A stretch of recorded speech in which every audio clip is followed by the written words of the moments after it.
Subscribe कीजिए Indian news analysis channel को और दबाइए बेल आइकन को ताकि आप कोई भी फ्यूचर की अपडेट मिस ना कर सकें। जय हिंद दोस्तों, स्वागत है आपका इंडियन न्यूज एनालिसिस के एक नए एपिसोड में। एक बार हम फिर से हाजिर हैं कुछ इंटरेस्टिंग टॉपिक्स को लेकर के। आज के इस वीडियो में हम बात करेंगे कि किस प्रकार Russian S-400 air defence system ने F-35 को बहुत बुरा नुकसान पहुंचाया है। जी हां, किस प्रकार यूएस का stealth fighter F-35 Russian S-400 air defence system की चपेट में आया, हम जानेंगे और इस चीज़ का हम पूरा एनालिसिस करेंगे और हम कोशिश करेंगे कि सरल से सरल भाषा में आपको ये टॉपिक हम समझा सकें। देखिए, आपको पता ही होगा कि S-400 एयर डिफेंस सिस्टम दुनिया का सबसे ताकतवर एयर डिफेंस सिस्टम है और अमेरिका का F-35 उसका सबसे आधुनिक इस समय 5th जनरेशन का स्टेल्थ फाइटर एयरक्राफ्ट है।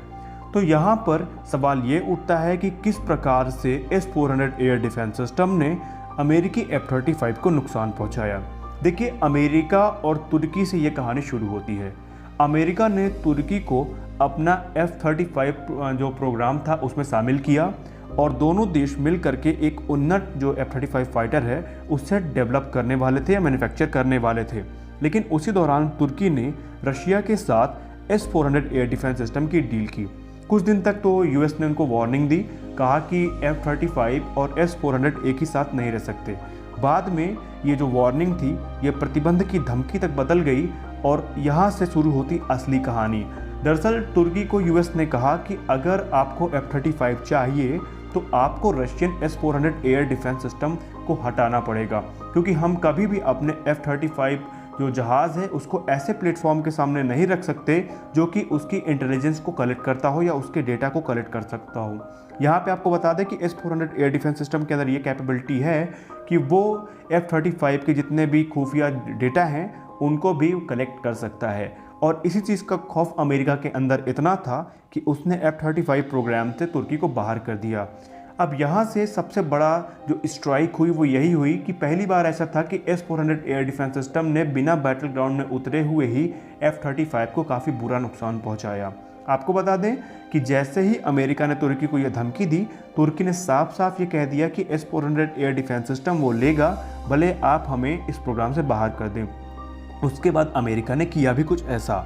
अमेरिका ने तुर्की को F-35 प्रोग्राम से बाहर कर दिया और इससे नुकसान बहुत बड़ा अमेरिका को ही हुआ, क्योंकि F-35 प्रोग्राम से तुर्की के बाहर होने के बाद लॉकहीड मार्टिन, जिसने काफ़ी बड़े मात्रा पे इसके स्पेयर पार्ट्स को बना दिया था असेंबल होने के लिए, वो पार्ट्स अब बेकार हो गए थे और इस चीज़ की दोहरी मार पड़ी। एक तो F-35 प्रोग्राम से तुर्की के बाहर होने के कारण अमेरिका को आर्थिक नुकसान उठाना पड़ा, वहीं लॉकहीड मार्टिन पे भी इसका बुरा असर हुआ, क्योंकि यूएस गवर्नमेंट का ये डिसीज़न उसके खिलाफ ही चला गया और उसे काफ़ी बड़े मायने पर आर्थिक नुकसान भी हुआ। अब आइए बात करते हैं कुछ टेक्निकल टर्म्स की। S-400 एयर डिफेंस सिस्टम का पहला मामला सामने आया था तुर्की से ही, जब वहाँ पे दावा किया गया था कि S-400 एयर डिफेंस सिस्टम ने अमेरिकी F-35 जेट्स को डिटेक्ट कर लिया था।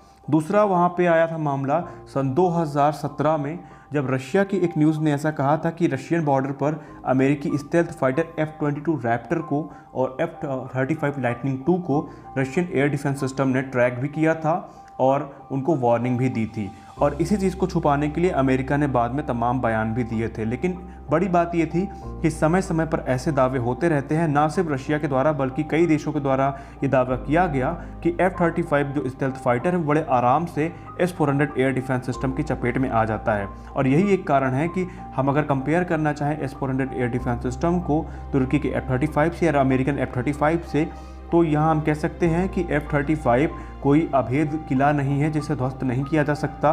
वो मात्र एक जहाज़ ही है, थोड़ा आधुनिक है, बस इसमें यही अच्छाई है। लेकिन दुनिया का कोई भी ऐसा स्टेल्थ एयरक्राफ्ट नहीं है जो S-400 एयर डिफेंस सिस्टम की चपेट में ना आए। स्टेल्थ एयरक्राफ्ट का ये मतलब बिल्कुल नहीं होता कि उसका रेडार सिग्नेचर एकदम ख़त्म हो जाता है। स्टेल्थ एयरक्राफ्ट ये होते हैं कि वो आसानी से रेडार के पकड़ में नहीं आते हैं, लेकिन कई कंडीशन ऐसी होती है जब स्टेल्थ एयरक्राफ्ट भी रडार के पकड़ में आ सकते हैं। अगर आप जानना चाहते हैं इस विषय में ज़्यादा तो वीडियो में कमेंट करके ज़रूर बताएं, हम इस पर एक सेपरेट वीडियो बनाएंगे। तो फिलहाल की अपडेट में बस इतना ही, मिलते हैं अपने अगले वीडियो में।